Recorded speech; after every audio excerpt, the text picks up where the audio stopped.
Okay, Michael, good to have you here on Cultiva for Yes We Skunk. Hello. And I just wanted to ask you, since we're here in Austria and you're German, if you could emphasize a bit in the differences between Germans and Austrians on the mentality side, but also on the patient side for medical cannabis users.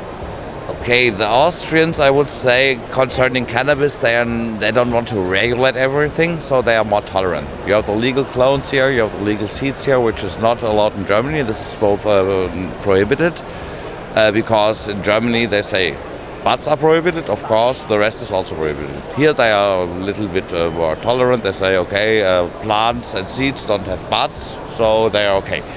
But on the other hand, we are more advanced concerning medical cannabis because we want to regulate everything. We had some patients who sued the state. The state lost, and now the state has to regulate the medical cannabis thing. And this is the difference. In Austria, everything is like a little bit more liberal. We say laissez-faire, or in French you say a little bit more laissez-faire. And the patients are not punished so hard like in Germany, for example. So there's not the necessity to fight against here so much as in Germany. And in Germany we had the necessity for patients to fight really hard because they were also punished very hard in the beginning. In the first years, cannabis patients were punished for illegal possession or for illegal cultivation. And so they sued the state.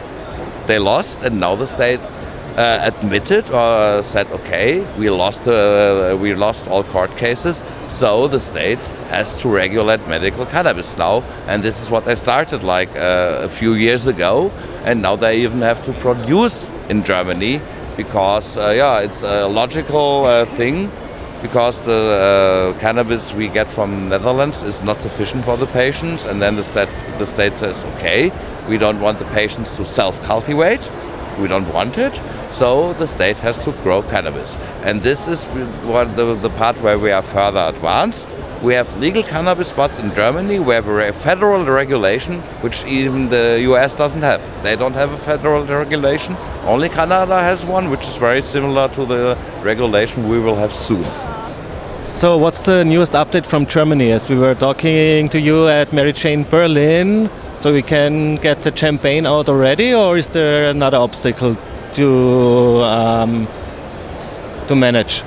No, there's no obstacle anymore. It's just advancing. They had it in the parliament twice. They read it to the parliament. The parliament accepted it so far.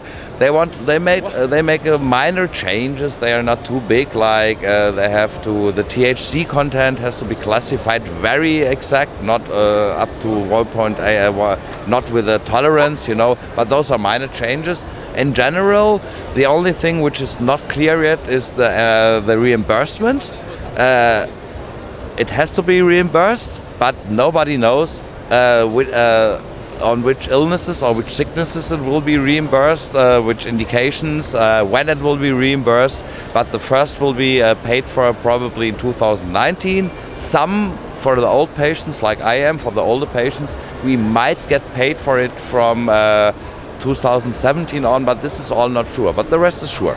Well, let's keep the fingers crossed. As you also tried synthetic THC products in the past, what are your experience and what do you prefer? I for sure prefer the buds because I had dronabinol for a few years against my chronic pain, and this was I have a high tolerance, so I need a high dosage because of my chronic pain since 40 years, and because it's a mono substance, it only contains THC. It sometimes got me higher than I wanted. I don't want to get high from the cannabis. I just want it against my pain and to relax. And the pure THC, without any other cannabinoids, without CBD, without CBN, it just makes you higher than the normal buds, and it made me sometimes too high to work. If I have normal buds, I can work, I can care about my children, everything, And this is why I didn't like the dronabinol so much, only the little drops. And if you took too much, you were too high. And on the other side, I didn't like it so much because it takes like 1 hour till my pain is relieved, I cannot inhale it. And so instant relief. 1 hour until the pain was relieved. And if I vaporize real cannabis, the pain relief comes immediately. So 2 reasons, and 2 good reasons, I think. And it costs 10 times as much. which is the third reason. And we have to pay it, still have to pay it ourselves. So the third reason, of course, synthetic cannabis was 10 times more expensive than the herbal cannabis. And you told me that you also got now buds from Canada in German pharmacies. What's your opinion on that?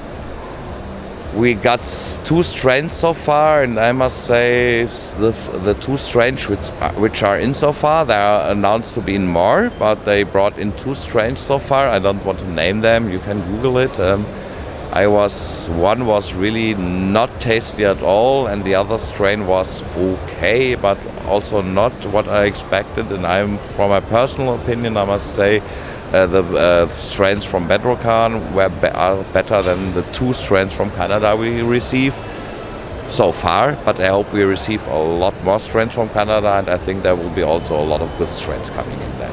And would you prefer self-cultivation of your cannabis medicine, or you're fine with the pharmacy way?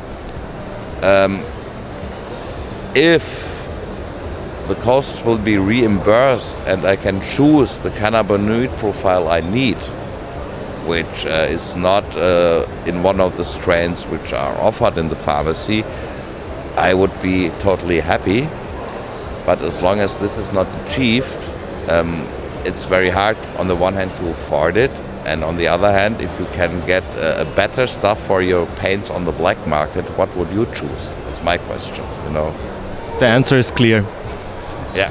So if everything is arranged for patients so that they feel well or that they are well off, then of course I would say this is a perfect system. But until the system is not perfect, most of the patients will at least sometimes rely on the black market or grow themselves.